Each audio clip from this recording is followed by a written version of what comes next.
once you take away the background, the busy noise, it becomes very apparent what it is, and that it's been there all along. And if we just simply go and enlarge that section, just start with a small one, and just keep enlarging it, and enlarge it even more, even with the background noise there, as I call it, I think it becomes very apparent what we are now looking at. That it is still a skull-faced winged demon. And it is these demons that are protecting and blessing the two great seals of the Order of the Illuminati. And it would make perfect sense that it had to be demons used to protect these seals, since I am convinced it was those same demons that handed them over to Thomas Jefferson when they first created them. I am convinced, beyond all doubt, that that indeed was a demon sent up from the bowels of hell, probably under the direct orders of Lucifer himself.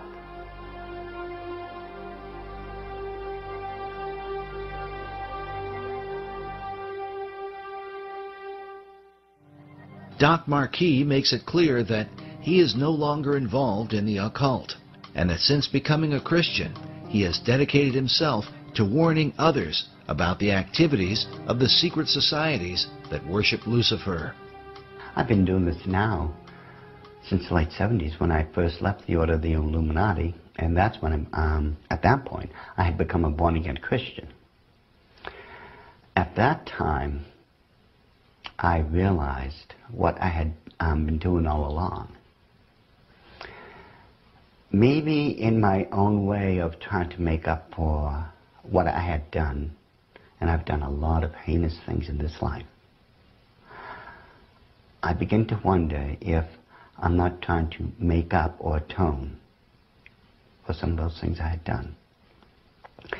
And I know in my heart of hearts that as a born-again child of the King, my sins have already been bought and paid for.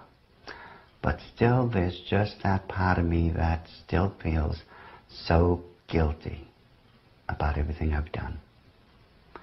So it could be in my own way, and I'm somewhat convinced that in my own way, I'm still trying to make up for all those crimes I was guilty of when I was in the Illuminati. Doc makes it clear that he believes demonic forces were behind the design of the dollar bill and are working through secret societies. One of them is the Order of the Eastern Star, the female chapter of Freemasonry, whose icon is an inverted pentagram, a symbol associated with the satanic goat of Mendes. To the forefront and see what's there. Because once we do that, we find out it's quite obvious that there is another Illuminati owl, and that it is perched on something that looks like an arrow. That is what they don't want you to see.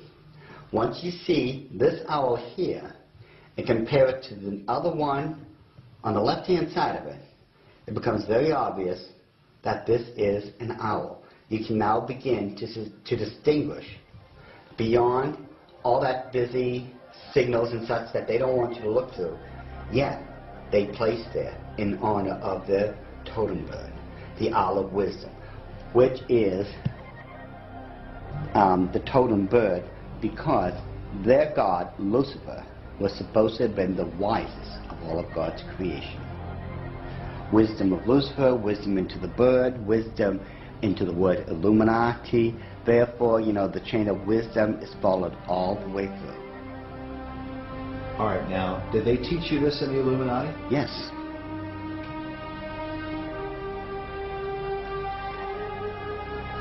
Well, I want you to understand that the first symbol is known as a pentalpha, from the Greek word for five, pente. It is a five-pointed star. Now, this next one is a pentacle. Now, it looks similar, but I want you to notice how it is interwoven. It runs through and in between itself. Now, this next symbol is what's known as the Star of David, the Mogan David, the Jewish Star, the Seal of Solomon. There's numbers for it. This is the symbol for the nation of Israel. Now, when you take a look at it very carefully, you will notice that it is two equilateral triangles that are interwoven. This shows the union of God with man. However, when you look at the next one, it's similar to it. It's known as a hexagon. This is when you take two equilateral triangles, place one on top of another. Symbolically speaking, you're placing man above God. Now, this next symbol is the foulest, the most evil of all symbols in the occult world. There is nothing that can even come close. It is known as the hexagram. It is the six-pointed star with a circle surrounding it. It is this symbol that must be used during high ceremonial magic or high ceremonial witchcraft when you are summoning up demons to this plane of existence. We have before us the opportunity to forge for ourselves and for future generations a new world order, a world where the rule of law, not the law of the jungle, governs the conduct of nations. When we are successful, and we will be, we have a real chance at this new world order, an order in which a credible United Nations can use its peacekeeping role to fulfill the promise and vision of the UN's founders. What is at stake is more than one small country. It is a big idea, a new world order. Out of these troubled times, our fifth objective, a new world order, can emerge. Now we can see a new world coming into view. A world in which there is a very real prospect of a new world order. There is a chance for the President of the United States to use this disaster to carry out what his father, a phrase his father used, I think, only once, and hasn't been used since, and that is a new world order. And after 1989, President Bush said, and it's a phrase that I often use myself, that we needed a new world order, and instead it looks like we got a lot of disorder. And we still, and after 9/11, we've been more sensitive to the. In 1990, another old world ended, dominated by the Cold War, and people talked then, in 1990, of a new world order. What they actually meant then was a new political order, and what was not foreseen then, but is obvious now from everything that we see and do, what we experience in every day of our life, is the sheer scale and speed and scope of globalization. And it's only now that we can begin to understand that the world order that globalization brings and what it's going to look like, it's driven forward now not just by the balance of military strength, the Cold War times, or ordinary political power.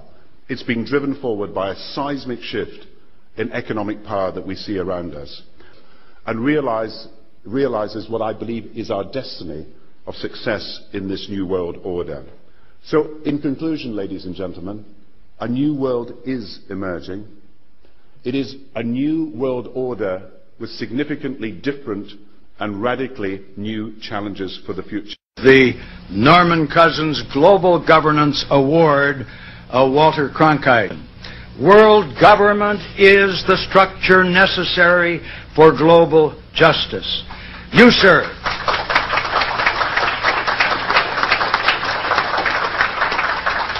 sir, have been a lifelong advocate of this principle, and it is appropriate, therefore, that we present you with this amethyst shield.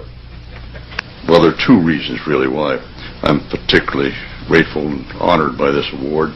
The first, I believe, as Norman Cousins did, that the first priority of humankind in this difficult era is to establish an effective system of world law. Second, I feel rather sentimental about this award and this organization, because half a century ago, Norman Cousins offered me a job as the spokesman and the Washington lobbyist for the really nascent organization called World Federalists. I was honored, he and